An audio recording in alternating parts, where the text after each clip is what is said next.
Sikia Sandra, sitaki kuzisikia siasa zako tena, umenielewa?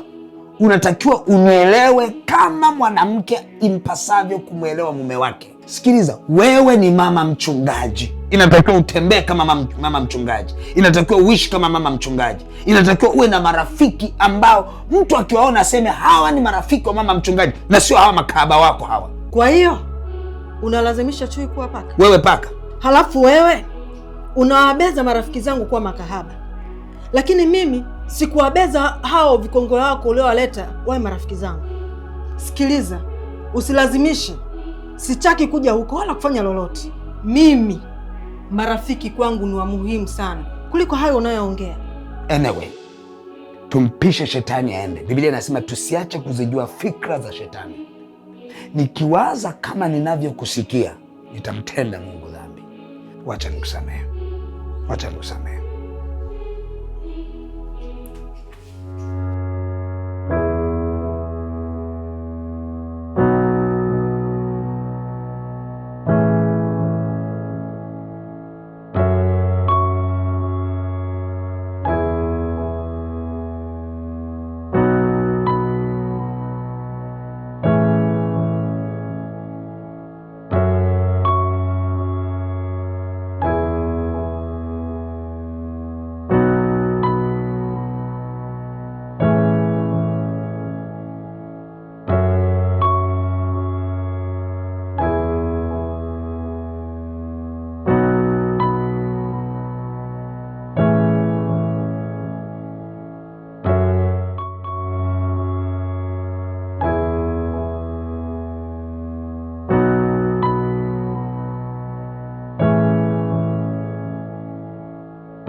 Rafiki yangu, naomba ushirikiano wako kumtafuta ule binti.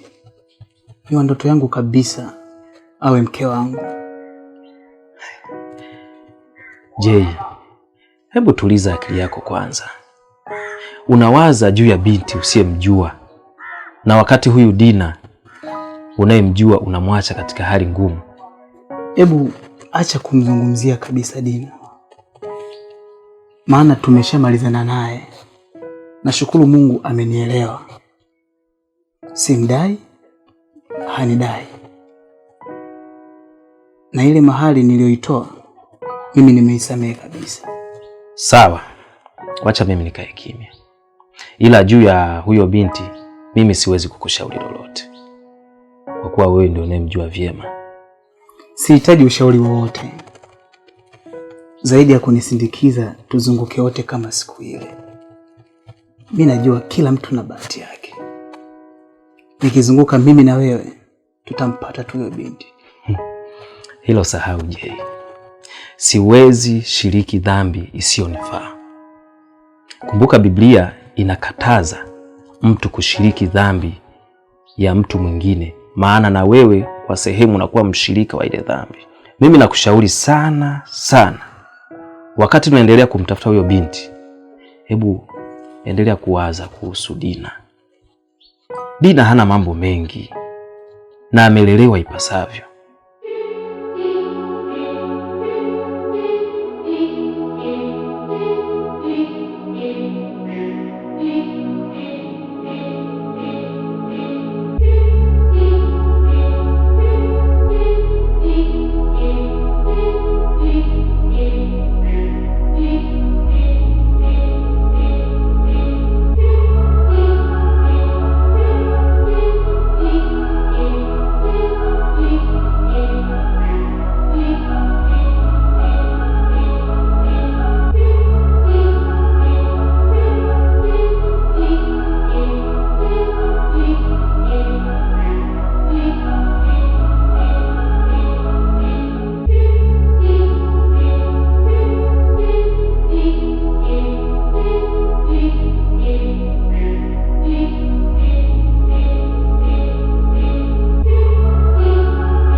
Mke wangu, Ambe. Komando akianguka mara moja huwa haachi vita. Anachofanya, anasimama na kuangalia wapi ameanguka, alafu anarekebisha, anarudi tena vitani. Huyo ndio komando. Una maana gani? Sasa nataka niwarudie rafiki zangu wale Kijo na Sekubamba.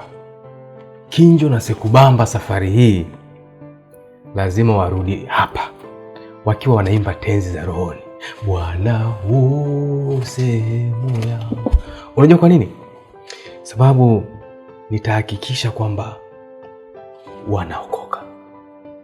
Sikia mume wangu, kwanza wewe sio komando, na wala usije ukajitolea mfano huu. Na kuomba tena na kuomba sana kwa msisitizo, sitaki nikuone na wakina Sekubamba, si kwa namna yote ile, si kwa kwenda kuwahubiria wala kwenda kuwatembelea. Umenielewa? Sasa unajua mke wangu, maneno yako yanakatisha tamaa. Unajua kuna juhudi njema za kumzalia Bwana matunda, na tumekuwa tukiongea hili jambo. Sasa kwa maneno hayo mke wangu, mbona nikatisha tamaa?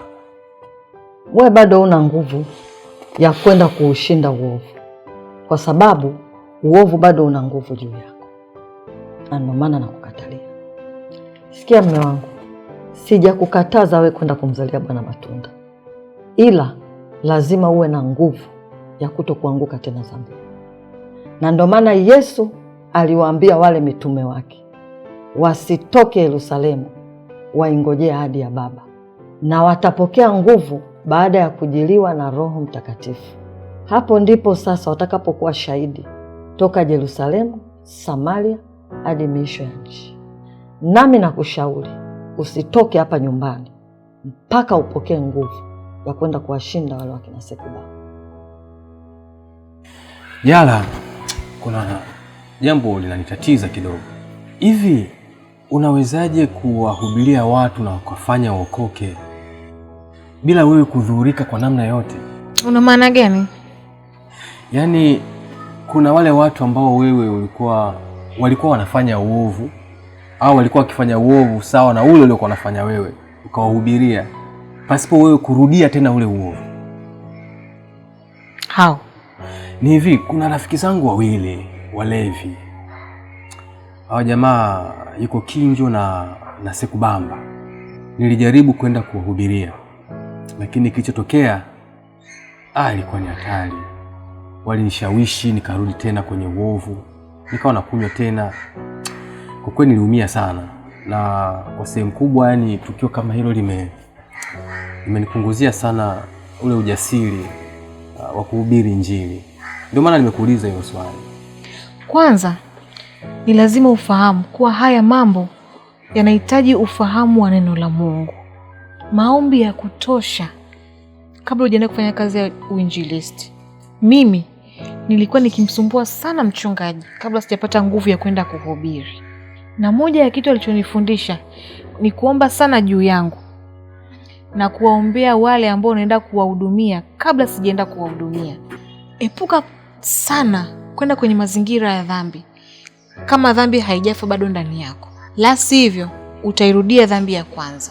Na ndio maana hata mimi sijaweza kwenda kuwahubiria makahaba wenzangu kwanza, kwani naona hiyo nguvu bado ndogo, ila nikiwa tayari nitaenda. Ila kwa sasa ninawaombea sana, na ninaamini nguvu za Mungu zinawafikia na kuanza kuilanisha mioyo yao, kwani Mungu ni roho na kwa hakika yake anaokoa, kwani Biblia inasema tunaokolewa kwa neema.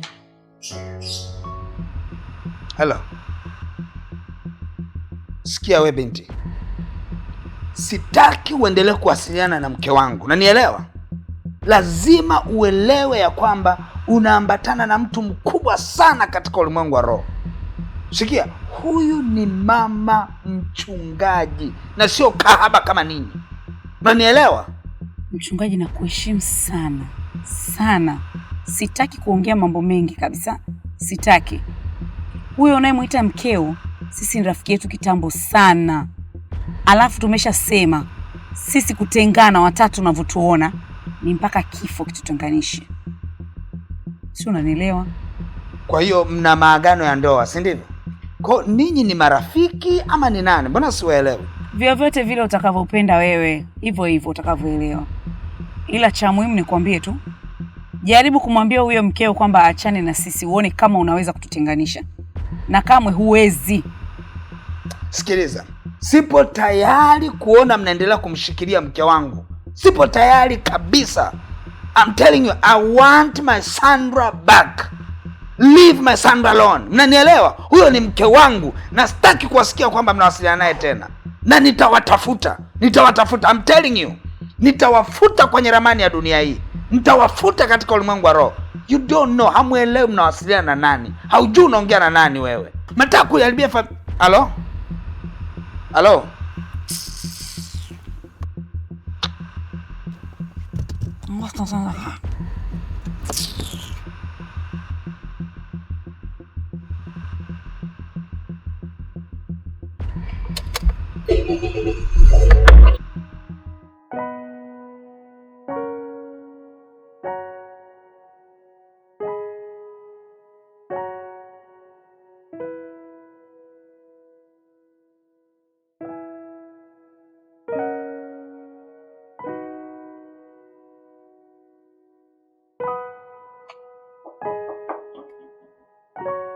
Karibu.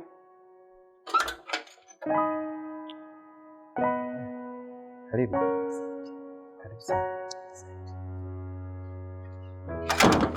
Mimi najua unaweza kuongea na rafiki yako Jay ili arudishe moyo wake kwangu. Kwa nahisi kuna kitu kinamsibu. Hawezi kuniacha ghafla kwa visingizio vya uongo. Umejuaje kuwa ni muongo? Ni vyema kuyajua mazingira ya mpenzi wako kabla hujasema ni muongo au la. Mimi nishawapigia simu hadi wazazi wake. Wazazi wake wameshangaa na amewasingizia kwa wao wamenikataa mimi. Kumbe yeye ndo kanikataa mimi. Luma, najua unajua kila kitu. Yeye hawezi kukuficha kitu. Ni rafiki yako. Kweli Jay ni rafiki yangu, lakini katika hili sijui chochote, ila nitajaribu kulifuatilia na nitakusaidia pale mkono wangu utapofika. Lakini Dina, endelea kumwomba Mungu. Mungu anaweza yote.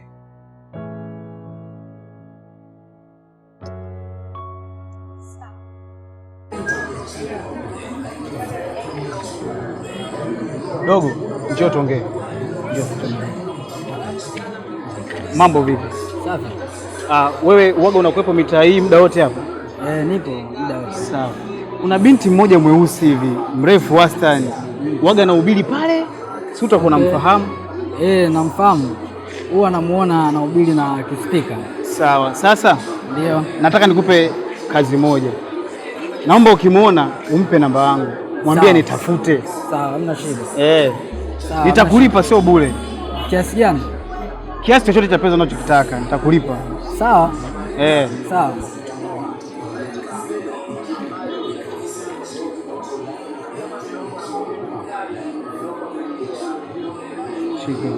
Hamna shida. Poa basi. Sasa andika namba yangu. Okay. 06 82 75 26 90. Asante sana. Hamna shida.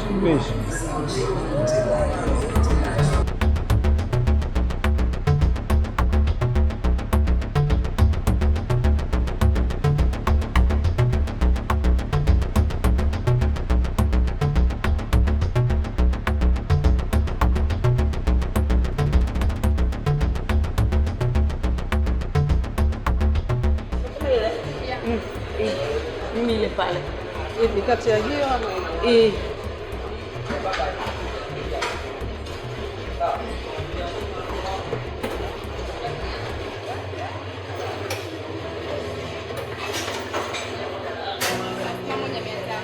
Kuna moja?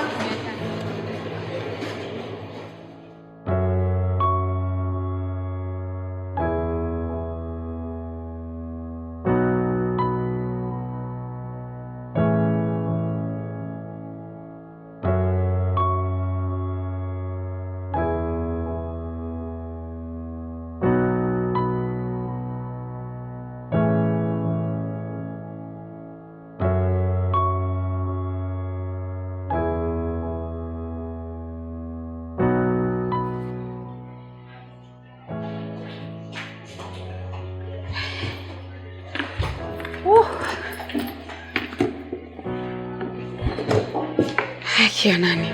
Hapana, kwa kweli leo nina mawazo sana. Yaani Sandra, naona huu rafiki wetu wa siku nyingi na miaka yote tuliweka na maagano juu, sasa unafika mwisho. Unakufa shoga yangu. Maana hii vita na mchungaji sasa ndio imekuwa pevu kabisa. Moto unapamba. Nimepigiwa simu mimi na mumeo. Hivyo vitisho hapana, ni hatari kwetu kwa kweli. Hapana. Anasemaje? Asubuhi mume wako kanipigia simu. Unaijua asubuhi wewe? Asubuhi simu ya mchungaji hiyo inalia ndugu yangu. Unajua alichokizungumza? Yuko tayari kufanya lolote ili mradi tu mke wake awe salama na asimkimbie. Na akatutaja wazi bibi kadadavua. Mimi na Bishosti hapa Sasha ndo mwiba kwenye ndoa yenu shoga yangu. Amewapigia lini? Asubuhi nakwambia. Mbona mimi toka jana niko naye nyumbani na sikuona akizungumza na simu yoyote? Yule mwanaume shoga yangu sifikiri ndo mchungaji basi hana mbinu. Yaani kifupi tu Sandra, wewe habari ndio hiyo. Yaani hapa kikubwa shoga yangu, tukae pembeni. Tuache wenye ndoa zao waendelee na ndoa zao. Maana aliolewa kaolewa shoga yangu. Sisi tukaonekanika sisi tena ndugu yangu tunaharibu ndoa za watu na watu mna wito wenu. Haya mkamuitikie huyo bwana. Sasa huko mlipofika marafiki zangu Sasha na Salome, mmefika mbali sana. Mimi hili nitaliweka sawa. Na kila kitu nawahakikishia kitakuwa sawa. Naomba tu mumsamehe mume wangu. Ila nina hakika kabisa hili jambo halitajirudia tena. Lakini tunatofautiana. Wenzetu una ndoa. Sijui fika kwamba nina ndoa. Mimi naona hii ndoa inaenda kunishinda. Maana naona naanza kuwa mfungwa kabisa wa gerezani. Unaongea maneno magumu asipo sababu. Okay, nini shida? Kulikuwa na sababu gani ya kuongea maneno magumu kwa rafiki zangu? Nimepata taarifa zako na zimeniudhi sana. Kama ndoa ya kuvumilia ndio hii, basi mimi uvumilivu umenishinda. Sandra, kati ya mtu anayeishi maisha ya ndoa yasiyo na bugudha hapa duniani ni wewe. Kusema kwamba unaishi maisha ya kuvumilia, Sandra, ni kumkufuru Mungu. Mimi sitaki kuingiliwa kwenye urafiki na marafiki zangu ambao wananifanya kuwa na furaha zaidi. Maana sasa naona unakuja kuanza kuingilia urafiki wetu. Bora mimi nikuache nirudi zangu nyumbani ili niwe na furaha na uhuru. Sandra, hivi ni uhuru gani unaotaka zaidi ya uhuru unao sasa? Unaondoka muda unaotaka, unarudi muda unaotaka, unapewa pesa unayoitaka. Umeitumiaje? Imebaki kiasi gani? Uulizwe. Sasa ni uhuru gani mwingine unaotaka? Sandra, uhuru gani unaotaka wewe? Kwa hiyo huwa unanipa pesa ili uje unisimage baadaye? Sikiliza, kuanzia leo usinipe pesa yako. Nitajua wapi pa kupata pesa ambayo itakuwa haina masimango. Sikiliza wewe, mimi bado binti tena mbichi. Usinichanganye wewe. Sikia, mke wangu, hautakiwi kwenda huko. Hayo maneno unayoongea hayajengi, yanabomoa. Anyway, I'm sorry. Naomba yaishi. Mke wangu, naomba yaishi. Njoo, naomba yaishi.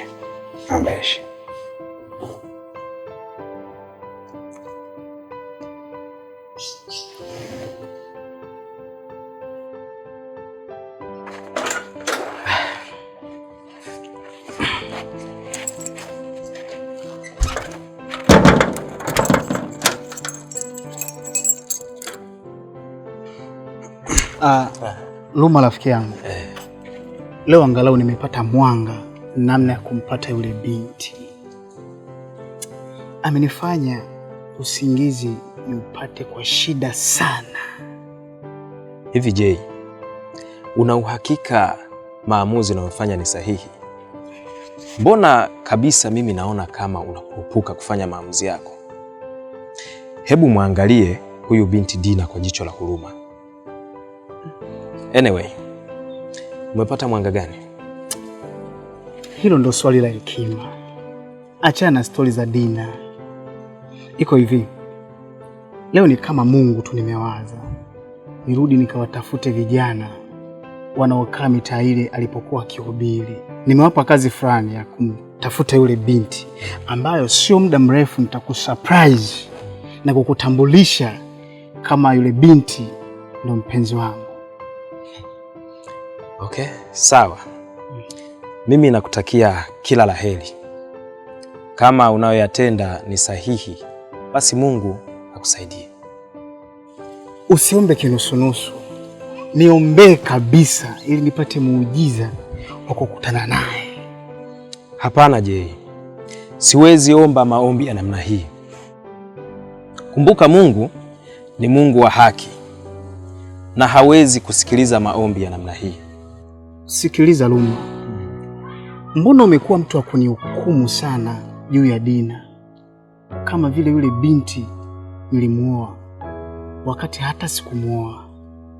Jay, Mungu hadhihakiwi. Kumbuka chochote akipandacho mtu ndicho huwa anakivuna. Hata kama haukumuoa, lakini ulimwacha kikatili sana. Hebu pata picha angekuwa ni mdogo wako, ungejisikiaje? Luma, mimi naona kabisa urafiki wetu unaishia ukingoni. Bora basi shikilia unachokiamini na mimi nishikilie ninachokiamini. Kama nilivyokwisha kusema, imani huja kwa kusikia, kusikia kutokanako na neno la Kristo. Jinsi unavyozidi kusikia ndivyo jinsi imani inavyozidi kuumbika na kujengeka ndani yako. Amen. Amen. Kila unachokiamini kinafanyika kuwa haki yako. Ibrahimu alimwamini Mungu na vyote vikawa haki yake. Ukiamini katika kupona, hakika utapokea uponyaji. Ukiamini katika kufanikiwa, utafanikiwa. Amen. Amen. Yesu aliwaambia mitume wake, mkiwa na imani hata punje ya haradali, mnaweza mkauambia mlima uhame na ukatupe baharini, na mlima unaweza ukahama. Mlima unaweza kuwa magonjwa, unaweza kuwa ni shida ya kiuchumi, inaweza ikawa ni shida ya ndoa. Yesu akasema, aminini tu. Amen. Dada, naomba utufungie kwa maombi. Amina. Tuombe. Mpendwa Baba, tunakushukuru kwa ajili ya Bible study ya leo. Tumeuona mkono wako. Asante kwa jinsi ambavyo umemtumia mtumishi wako Jala kutupa maneno ambayo yameingia ndani yetu na hatimaye tunapata maarifa tena. Tunapoenda kuahirisha hili jambo, tunaomba Bwana watangulie wanaoondoka, nasi tunaobaki endelea kutufundisha Bwana. Ni katika jina la Baba na la Mwana na la Roho Mtakatifu. Amen. Amen. Naombeni tushiriki neema ya Bwana wetu Yesu Kristo na upendo wa Mungu Baba na ushirika wa Roho Mtakatifu ukae nasi sote sasa na hata milele. Amen. Amen. Mungu awabariki sana. Amina, ubarikiwe sana. Tujitahidi kufika katika ibada Jumamosi. Tuwahi kuliko leo jamani. Amina. Mungu awabariki sana. Amina, mbarikiwe sana jamani. Mwalimu, karibu tena nyumbani. Nashukuru sana.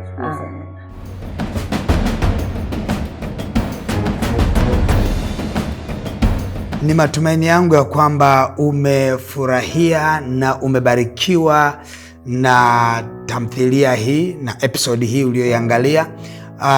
Endapo ungetamani kusupport huduma hii ili iendelee kufanya kazi nzuri na kuendelea kufanya filamu nzuri, unaweza kusupport huduma hii ikawa ni sadaka yako. Utaiachilia hiyo sadaka kwenye hiyo account namba yetu ya Holy Movies, nasi tutaipokea kwa moyo wa shukrani na tutamtukuza Mungu kwa ajili yako. Amen. Naitwa Pastor Miam.